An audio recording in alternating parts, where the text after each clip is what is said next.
Elo, elo, mortadelo. Zapraszam Was dzisiaj na zbiorczy test nowości marki Glam Shop. Mam kilka, których nawet jeszcze nie dotykałam i czekam też na przesyłkę, bo zamówiłam sobie kilka rzeczy na tej urodzinowej promocji, więc mam nadzieję, że dzisiaj zdąży dojść. Z nowości mam m.in. tą kolekcję, czyli te piękne opakowania magnetyczne. Tutaj są 2 rozświetlacze. W skład tej kolekcji wchodzą również 3 pojedyncze błyszczące cienie w formie takich kwiatków. One są prześliczne, te cienie. Zobaczcie sobie. W tej kolekcji weszła również maskara, której jestem bardzo ciekawa. Jest to podkreślacz do rzęs. Może użylibyśmy sobie któreś z tych kolorowych zalotek, bo ich też jeszcze nie otwierałam. Zauważyłam, że mam również korektor światło, którego jeszcze też nie otwierałam, nie używałam. Mam paletkę brzoskwiniowy puch. Myślę, że tutaj będzie fajnym uzupełnieniem do tych pojedynczych cieni. No i idzie kurier z podkładem w pudrze i kilkoma jeszcze odcieniami tych szminek hybrydowych, które mi się tak bardzo podobały. I właśnie dlatego, że czekam na podkład, to zaczniemy sobie dzisiaj od oczu, więc zapraszam do oglądania. Zaczynam oczywiście od bazy pod cienie. I otwieramy paletkę brzoskwiniowy puch. No wiecie co, to opakowanie jest tak śliczne, ta grafika jest przeurocza i pięknie oddaje tą nazwę. Właśnie coś takiego tutaj puszystego, ładnego, taki jakiś suchotek śliczny. No i paletka w środku prezentuje się w ten sposób. Uważam, że jest prześlicznie skomponowana, bo nie jest to taka typowo monokolorystyczna paleta, jak przywykliśmy do 9 właśnie monokolorystycznych, bo mamy tutaj brzoskwinie w zasadzie w centralnej części. Zwróćcie uwagę, że tutaj mamy 2 maty. Jeden jest trochę bardziej koralowo-różowy, ten taki typowo brzoskwiniowy, leciutko przygaszony i wpadający w pomarańcz błyszczący. I po bokach mamy przepięknie komplementujące odcienie. Z tej strony coś, co będzie wpadało bardziej w czerwień. Tutaj mamy burgundowy, intensywny odcień. Trochę bardziej neutralny, taki wiecie, brąz z dodatkiem właśnie czerwieni, fioletu, czegoś takiego i błysk. A z drugiej strony mamy nieco chłodniejsze tony. Tutaj widzimy też neutralny kolor do bardziej neutralnych makijaży. Mamy jakiś błysk też wpadający delikatnie w jakieś srebro i przepiękny akcent chłodnego fioletu, takiego lila. I to jest tak piękny dodatek do tej palety, do tych kolorów. Coś pięknego, jest mega inspirująca dla mnie ta paleta. Nie mogę się doczekać, aż po prostu zmacam sobie paluszki. Tylko teraz od czego by tu zacząć? Jak ja mam ochotę na wszystkie te kolory. Zacznę sobie od zbudowania załamania powieki odcieniem tym środkowym, czyli trend. I zaczynam sobie budować tutaj załamanie powieki i powyżej. Także od naciągniętych powiek dochodzę do rozluźnionych, tak żeby ten kolor pojawił się powyżej załamania powieki. Normalnie powiem Wam, że aż kusi ta paletka, żeby nagrać nią 5 makijaży albo 6, ale no nie mogę Wam obiecać niestety, że dam radę. Następnie wezmę sobie może ten kontrast, czyli burgund. I nim przyciemnię sobie zewnętrzny kącik. On się wydaje taki wręcz delikatnie przygaszony. Nie jest taki super, wiecie, czerwony, taki mega intensywny. Jest taki delikatnie przygaszony, przytłumiony ten burgund, więc też nie ma co się go obawiać, w razie czego. Troszkę sobie rozblenduję jeszcze tutaj powyżej załamania, żeby ładnie mi się wpasował w brzoskwinkę. I pędzelkiem po brzoskwince właśnie tak wszystko ładnie łączę. No póki co, jeżeli chodzi o pigmentację, o budowanie tych kolorów, nie mam zastrzeżeń. Taka klasyczna, glam shopowa jakość. Nie kruszą się jakoś bardzo mocno w opakowaniu. Pewnie też zależy, jak mocno byśmy tam dłubali, ale nie zauważyłam, żeby były jakieś bardzo nieznośnie sypiące się. Tutaj też mi się póki co chyba nic nie osypało, więc na razie pracuje się dobrze, ale pigmentacja, no widzicie, jest dosyć intensywna, ale taka, że ze 2-3 kanapki trzeba zrobić, żeby sobie tak dobudować na maksa ten kolor. Powiem Wam, że paleta wydaje się bardzo przemyślana, chociaż być może powstała właśnie w formie przypadku, ale właśnie to, że tutaj mamy brzoskwinie, tu mamy cieplejsze, tu mamy chłodniejsze i te kolory, jak one ze sobą po prostu leżą, wydaje mi się, że że jest po prostu genialna. Z tą brzoskwinką się pięknie tutaj połączyło, taki powstał mi trochę koralowy odcień, naprawdę przepiękny i nie macie co się bać tego koloru, w razie czego śmiało go używajcie, bo aż żal nie używać. On nie jest taki, bo tutaj może na tle tych bardzo jasnych, delikatnych kolorów to się wydaje bardzo, bardzo intensywne, mocne, ale ten kolor jest taki troszeczkę przybrudzony, taki przytłumiony, nie jest aż taki krwisty, że tak powiem. Pożyczę sobie jeszcze trochę beżowego cienia, to jest też z Glam Shopu, nazywa się Matowy Cielak i delikatnie pod brwią go sobie dołożę. Myślę, że w wewnętrznym kąciku będę chciała użyć sobie Lili, czyli fioletu. No zobaczcie, piękne połączenie, przepiękne. Tutaj cały wewnętrzny, o nawet oko sobie pomalowałam, super. Cały wewnętrzny kącik i przechodzimy na powieki. Sam środek rozjaśnię jeszcze matowym cielakiem, minimalnie, albo nawet bielą tą Carrara, by było jeszcze takie tutaj uderzenie światła. I teraz błyski. I myślę, że użyję sobie jednego właśnie z tych kwiatków, fioletowego, który zacznę sobie tutaj nakładać. I powiem Wam, jeżeli chodzi o te kwiatki, no bo nie użyję wszystkich, ale mogliście tutaj na swatchach sobie zobaczyć, jak się prezentują, to wydaje mi się, że ten ma troszkę inną formułę niż te dwa pozostałe. W sensie takim, że jak robiłam swatche, miałam wrażenie, że ten ma mniej taką błyszczącą, taką taflowatą bazę. Tamte dwa, bardziej neutralne, robią faktycznie taką taflę, mają i drobineczek trochę, ale ta baza też jest taka bardzo błyszcząca, takie robi, wiecie, lustro. Natomiast tutaj troszkę bardziej jakby welurowy efekt był pod spodem, jakby był troszeczkę bardziej miękki ten blask, a widać całkiem sporo takich srebrzystych drobinek. Ok, i na środek może właśnie coś tutaj brzoskwiniowego wrzucimy, nie? Może ten, czyli multi brzoskwinia. No i chyba będę potrzebowała tutaj bazy pod błyski, bo bardzo lekko się nakłada. Tutaj mam już całkiem sporo matów. On sam w sobie się wydaje wręcz, mimo że daje taką, no zobaczcie, piękny błysk, to jakbyś taki suchawy, albo właśnie dlatego, że nakładam już na maty, to dołożę sobie troszkę lepika. I jeszcze raz wracam. No, now we're talking. No, ale on też nie jest taki wiecie, multi szalony. Pięknie się łączy z tymi kolorami, ale to nie jest taki błyszczący wariat, wiecie? No ja mam na przykład problem, żeby zrobić z niego taką super intensywną taflę. Podoba mi się ten kolor i ta delikatność, ale może jak ktoś liczy na jakiś taki turbo intensywny kolor, to może się zawiedzie? Mi się podoba, ładnie to wygląda. Tak dosyć subtelnie i miękko, nie ma aż takiej przesadnie błyszczącej tafli. Chociaż czy jest coś takiego jak przesadnie błyszcząca tafla? Come on! Nie wiem, czy w ogóle coś takiego istnieje, moi drodzy. Nie wśród fanów Glam Shopu. Ładny ten odcień brzoskwiniowy. Jest trochę w nim brzoskwini, trochę złota, troszkę zieleni też. Delikatnie mi się osypał, to jest chyba ten fioletkowy, o ten. Minimalnie mi się osypał pod okiem, więc zbiorę sobie. Mam na waciku płyn micelarny i zbieram te drobineczki. I przy okazji robię sobie takie bardziej wyraziste tutaj odcięcie. I zanim przejdę do dolnej powieki, chciałabym nałożyć sobie trochę tego korektora światło. To jest taki klikany korektor w pędzelku. No, to się tak otwiera, okej. Wydaje się być ogromny, ma 6 ml, ale opakowanie jest przeogromne. No i teraz muszę sobie trochę poklikać, bo to pierwsze użycie.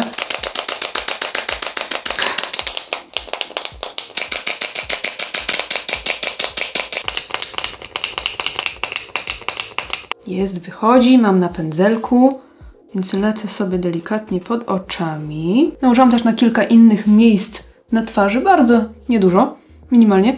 Jakiś taki ładny zapach ma, albo się mi wydaje. Mam wrażenie, że ma jakiś taki ładny, bardzo lekki zapach. I rozklepię sobie to po prostu palcem. Przy okazji zobaczymy też, czy on ma jakiekolwiek krycie, bo to ma być taki rozświetlający, rozjaśniający korektor, ale bardzo delikatnie kryjący, więc on ma być ponoć nawet lżejszy niż te rozświetlające korektory, które wyszły ostatnio. Ma być taki, wiecie, właśnie dodawać światła na twarzy. Więc zobaczymy, czy on ma jakiekolwiek krycie. Ja uwielbiam takie korektory bardzo lekkie, ale żebyście Wy też wiedzieli, czy to jest coś dla Was, czy nie. Ok, doklepałam go sobie palcem, więc też trochę ściągałam przy okazji, ale tutaj miałam nałożone całkiem sporo.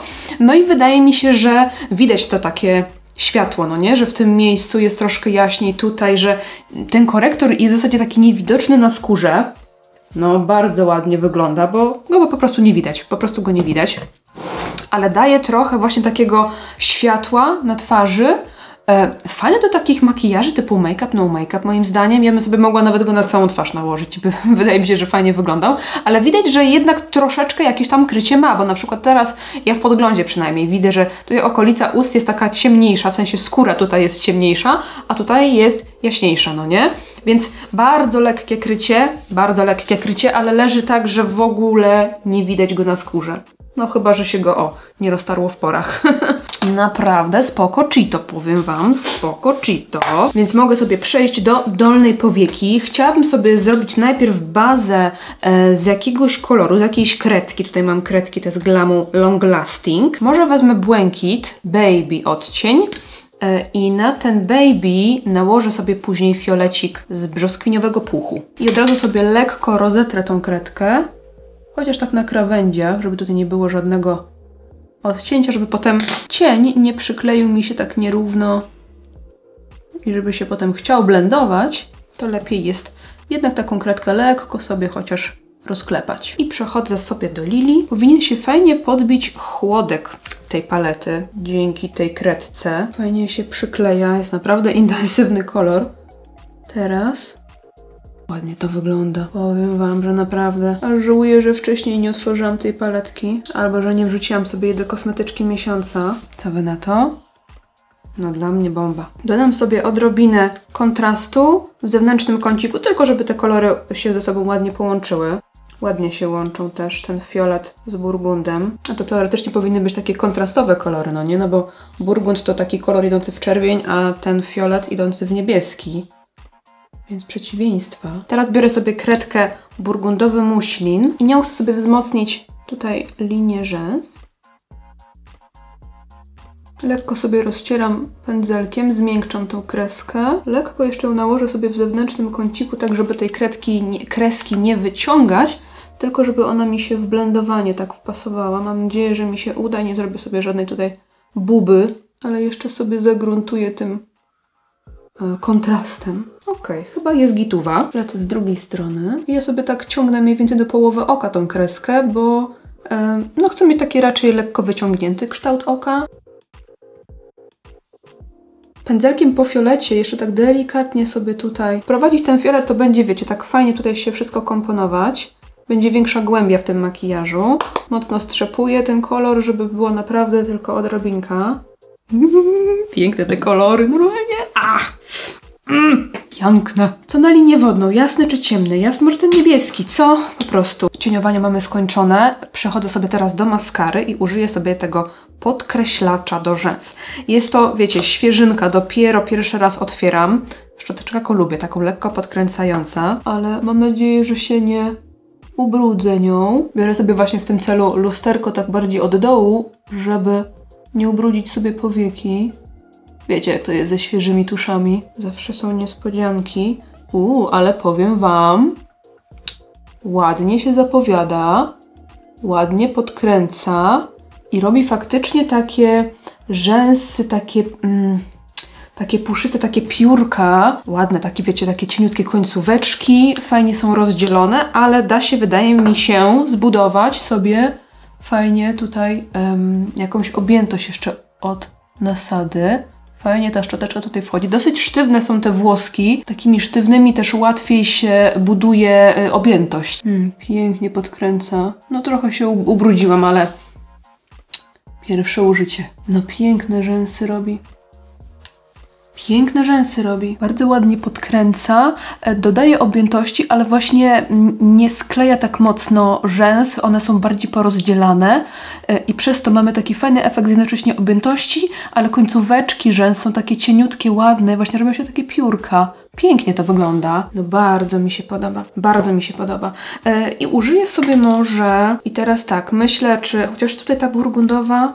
Może brązowa? Może burgundowa? Nie wiem. Użyję sobie brązowej. Ta zalotka ma dużo bardziej miękką szczoteczkę niż ten, jak on się nazywał? Podkreślacz. Jak zakreślacz, tak mi się nazwa kojarzy. Wydaje mi się, że tutaj burgundowy na tle tego chłodnego fioletu tak trochę mi zaburzy koncepcję. Więc spróbujemy z tym brązowym. To jest prawdziwy brąz. Fajny.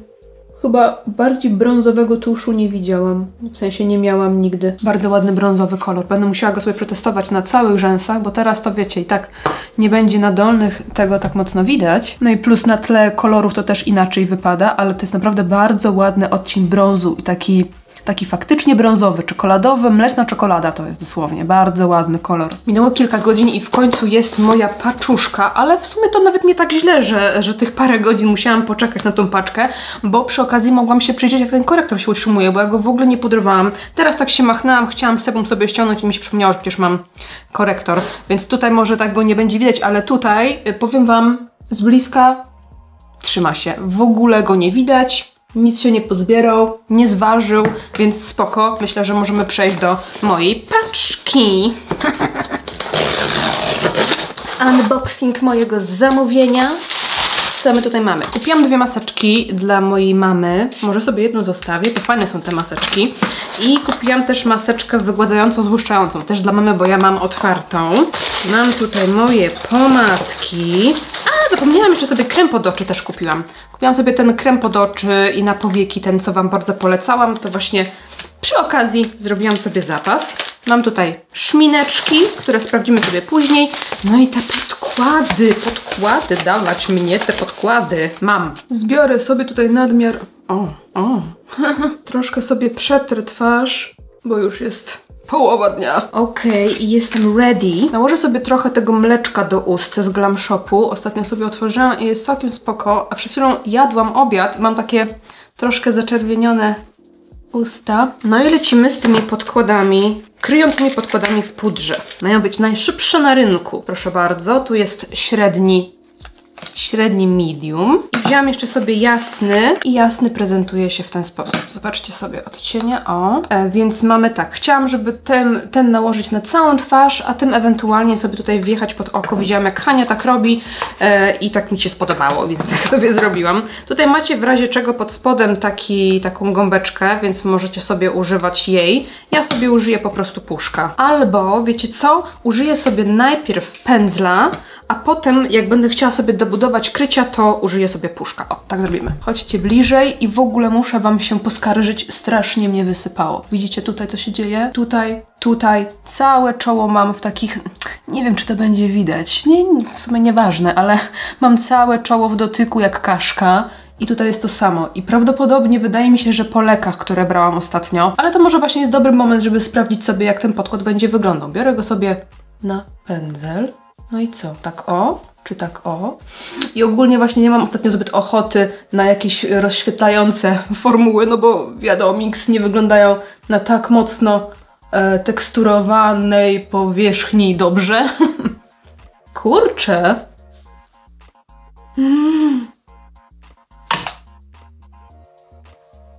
Dobre to jest. Dobre to jest.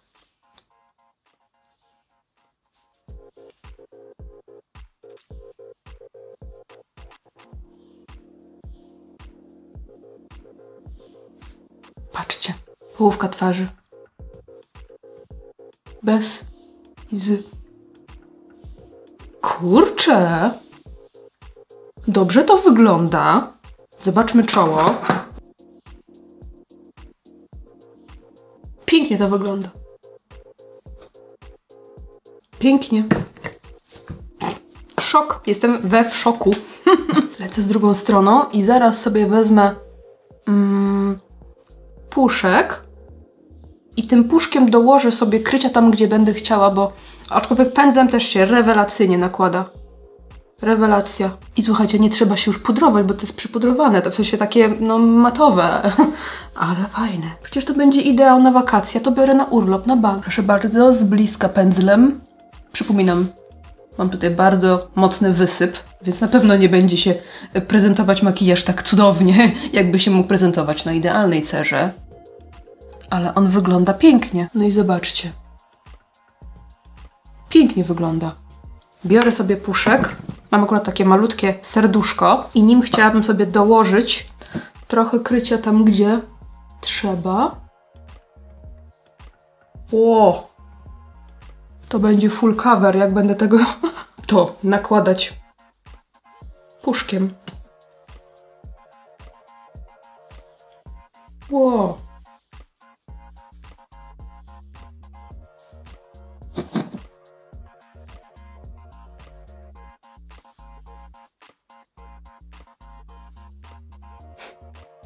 Pamiętam, że pierwsze te podkłady w pudrze no mi nie podpasowały za bardzo, nie do końca i odcienie, wszystkie były za jasne dla mnie i też po prostu nie do końca podobało mi się wykończenie na skórze, a to wygląda, biorę sobie jasny pod oko, a to wygląda naprawdę dobrze. Oczywiście jak przesadzimy sobie z tym, to na pewno będzie, no wiecie, na pewno można z tym przegiąć i wyglądać źle, ale ja uważam, że jak na tej mojej cerze teraz, takiej mega kaszkowatej, to wygląda to po prostu dobrze, no. Zobaczcie. Wow, jeszcze z tym rozjaśnieniem tutaj. Pięknie. I to jest naprawdę błyskawiczne. Wow. Z tym jasem to może już troszkę przesadziłam, już trochę za dużo. Troszkę go sobie omiotę po prostu. Już tak z bliska też tak było tak pudrowo, trochę za bardzo. No ja jestem zadowolona, więc zrobimy sobie szybkie jakieś konturowanko. Chciałam cały make-up zrobić Glam Shopem, ale nie mam ochoty na, wiecie, kremowe konturowanie, ani na jakieś satynowe wykończenia, czy rozświetlające. I akurat nic nie mam z Glam Shopu. Matowego i suchego. Ale jak na tym się ładnie konturuje, słuchajcie, na tym pudrze, na tym podkładzie w pudrze. Wszystko się tutaj ładnie blenduje. Można sobie wrócić do tego puszka, czy do pędzelka i sobie tam poprawić jeszcze te konturowanie, jak chcemy sobie coś tam doblendować, ale nie ma takiej potrzeby. Bardzo ładnie się to wszystko klei.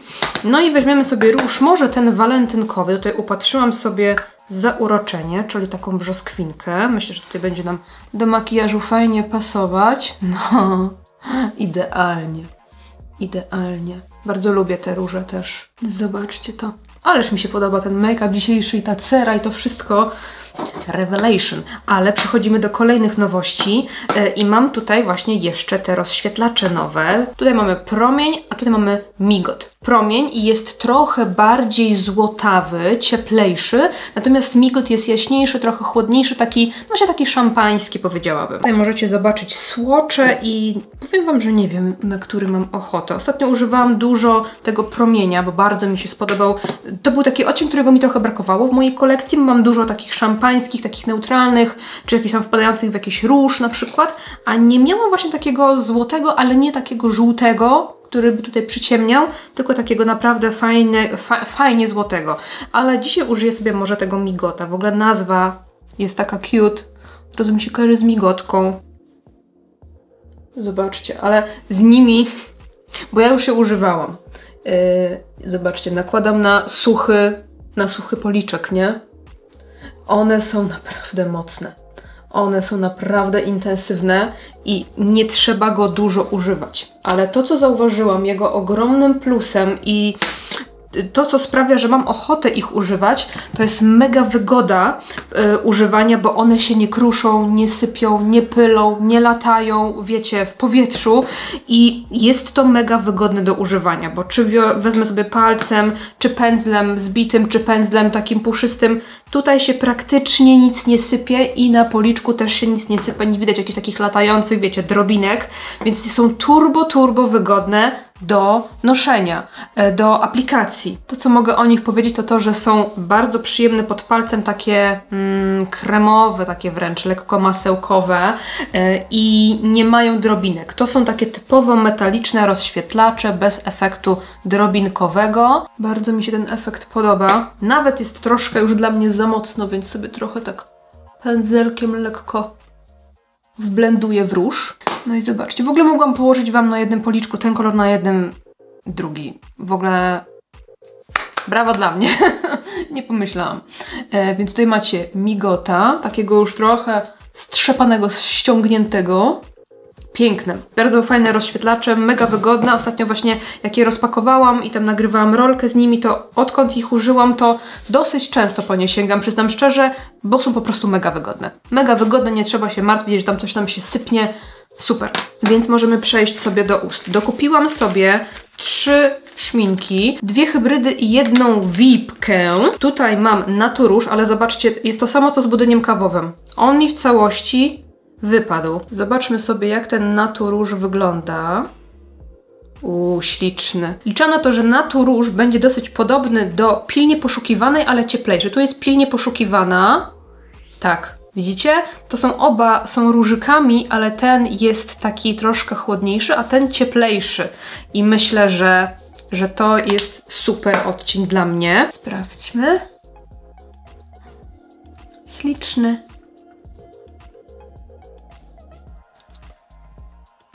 Kurczak, ja dawno nie widziałam takiego różu. Powiem wam, że od bardzo dawna szukałam, w sensie no może nie jakoś bardzo pilnie i prężnie, ale tak rozglądałam się za ciepłym różem, jasnym ciepłym różem. I powiem wam, że z takimi ciepłymi różami, jaśniutkimi, takimi wręcz nudziakowymi, no tak ciężko. Ciężko jest znaleźć jaśniutki róż, który będzie ciepły. Jest bardzo dużo chłodnych róży, ale ten jest prześliczny. Zobaczmy dalej. Ten będzie ciemniejszy trochę. To jest oswojona. Ten nie wypada. I oswojona prezentuje się w ten sposób. To ma być taka wręcz mocno zgaszona jakby czerwień. Dla mnie tutaj to jest bardziej taki koral niż czerwień. Ale też jest bardzo ładna. Zaraz sobie ją sprawdzimy.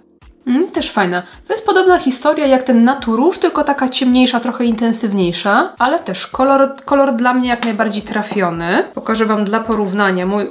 no właśnie widzicie, zobaczcie, ten mój budyń kawowy też niestety wypada. Tu jest budyń kawowy, mój ulubieniec.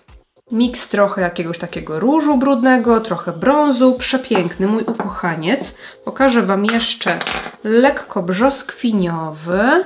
Ten, który już miałam. Taki jaśniutki, bardzo fajny kolorek. No i Eylala, ten też całkiem często używałam, wbrew pozorom nie jest aż taki dziki i intensywny, szczególnie jak się go użyje z jakąś neutralną konturówką. Więc moja kolekcja powiększyła się właśnie o odcienie, które są dla mnie troszkę cieplejsze, więc będą mi bardziej pasowały. Więc te dwa tutaj są nowe. Ale i tak budyń kawowy i tak jest moim ulubieńcem. Ale ten Naturouge też jest przepiękny. I kupiłam sobie jeszcze jedną VIP szminkę, czyli taką bardziej kryjącą, w odcieniu lekko opalona. Bo też te, które mam, są takie, że w zasadzie pasują mi wszystkie, ale brakuje mi takiej w takim moim odcieniu, wiecie o co chodzi. Więc tak się prezentuje. No, wydaje się fajna, lekko opalona. Liczyłam, że to będzie właśnie taki jasny brąz. Spróbujmy sobie. Tu już bym wolała sobie użyć no, to jest mój kolor. Użyć konturówki. To jest trochę podobny kolor do tego budyniu kawowego. Gdzie mam ten budyń? Tutaj. To tutaj sobie zobaczmy. Widzicie? To jest całkiem pomodny? Podobny. I jest zdecydowanie bardziej neutralny. W budyniu jest więcej takiego brudnego różu. To jest bardziej brązowe, ale jest piękny. Trafione kolory i jak najbardziej. Ten podoba mi się chyba najbardziej z tych wszystkich 3, które kupiłam, ale ładny. Myślę sobie, co sobie zostawić na ustach, czy ten kolor. Chyba wrócę sobie do tego Naturouge'u. Jest idealnie żywy, ale jednocześnie wystarczająco jasny i delikatny, żeby nie skraść całego show oczom. Ale teraz wiecie, co ja patrzę na twarz i czego mi brakuje? Różu więcej! To jest... Chociaż chyba nawet nie chcę konturówki. No jak nie chcę? Muszę chcieć. Cudo. Cudo. Tylko teraz policzki mocniejsze poprosimy. Biorę też walentynkowy, ale tym razem romance. No i widzicie, już po prostu teraz to ja się czuję sobą. Pięknie. Oj, co ja... Nie ten pędzel, halo. No powiem wam, że jaram się. Mega mi się ten make-up podoba. Bardzo. Fajne produkty. Żałuję, że dzisiaj nie będę w stanie zrobić sobie takiego całodniowego testu trwałości, ale postaram się tutaj wrzucić taką przebitkę, chociaż po kilku godzinach noszenia, jak ten podkład wygląda, kiedy buzia zaczyna się wyświecać. Póki co efekt podoba mi się bardzo. Oczywiście zobaczę za kilka godzin, jak one się utrzymają na mojej skórze, ale czym różnią się te od tych pierwszych podkładów w kompakcie? Oczywiście z wyjątkiem formy podania, dla mnie praktycznie wszystkim. Przede wszystkim tamte wyglądały dużo bardziej płasko, dużo bardziej pudrowo i efekt końcowy był taki całkowicie matowy i miałam wrażenie, że właśnie wypadały za bardzo pudrowo, że widać było je na włoskach, na tych wszystkich jakichś takich nierównościach na skórze, że tak wypadały tak talkowo, tak mącznie.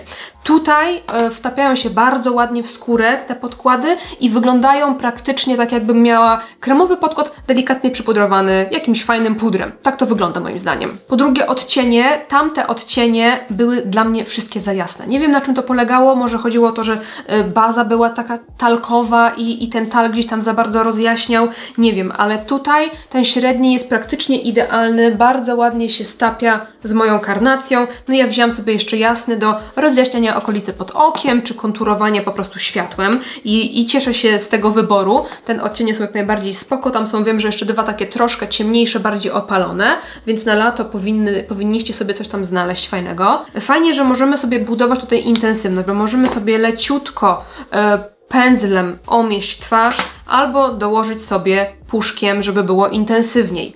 W tamtych podkładach, jak chciało się dołożyć tego krycia, no to wyglądało coraz bardziej płasko, coraz bardziej pudrowo. Nieładnie to wyglądało. Myślę, że jest ryzyko, że się u mnie trochę zważy, i szczególnie, że ja nagrywałam jego aplikację już w połowie dnia praktycznie, więc i sebum gdzieś tam było na twarzy i tak dalej, więc myślę, resztka obiadu, kecupik. Ale ja sobie jeszcze potestuję oczywiście ten podkład pod kątem używania, na przykład z jakąś bazą matującą, no muszę popróbować na różną pielęgnację i tak dalej. Jednak muszę Wam się dograć.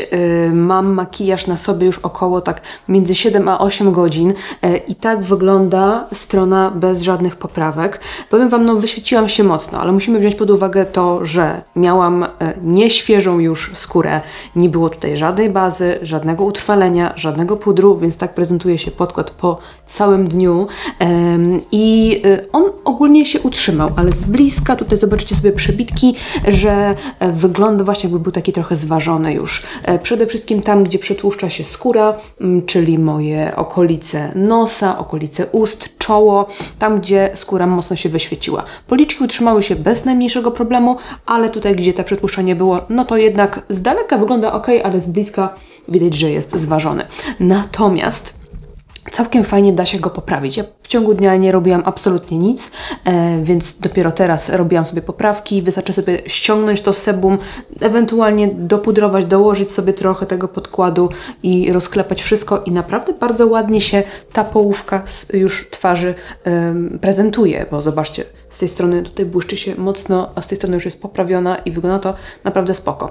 Więc generalnie dla mnie ten podkład zachowuje się trochę tak jak podkłady mineralne. Kiedyś używałam dobrych kilka lat podkłady mineralne, bo były po prostu, wiecie, zdrowsze dla trądzikowej skóry, ale one właśnie też wyglądały spoko, ale po kilku godzinach ważyły się. Dało się je oczywiście naprawić, ale jednak się trochę ważyły, więc nie były takie, wiecie, idealne dla mnie, więc myślę, że ten podkład da się z nim funkcjonować, jeżeli mamy cerę tłustą albo mieszaną. Na pewno cudownie sprawdzi się na cerach suchych, normalnych, dojrzałych uważam też. Jeżeli macie cerę mieszaną, no to na pewno trzeba będzie z nim troszkę się bardziej pobawić. Myślę, że gdybyśmy właśnie zastosowali tutaj świeżą skórę, jako coś utrwalającego, czy jakiś puder, czy bazę, czy mgiełkę utrwalającą, to na pewno byłoby dużo lepiej. Musiałabym jeszcze pod tym kątem sobie ten podkład potestować. Jeżeli macie którykolwiek z tych kosmetyków, to dajcie znać, jak się u Was sprawdza, no i napiszcie, czy skorzystaliście z tej promocji urodzinowej, czy kupiliście sobie coś, czy jesteście i trzymacie się silnie na no buy. Jestem mega ciekawa, czy skusiły Was te promocje, czy nie. Jeżeli lubicie testy glam shopowe i inne, zostawcie mi kciuka do góry i widzimy się w następnym odcinku. Dzięki za oglądanie, trzymajcie się, pa pa!